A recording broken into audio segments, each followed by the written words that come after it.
My philosophy of life is that you don't try and do things that you're not qualified to do. You need specialisation. And so I sought out an organisation that had advisors who knew what they were talking about, who I could trust and who I could work with, who actually listened, and I reckon that I found them.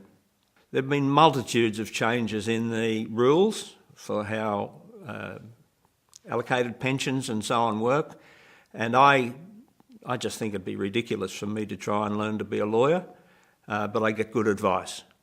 There's been a couple of cases where I've been advised to change the shape of my investments, which protected me against some of the downturns, which were taxation beneficial.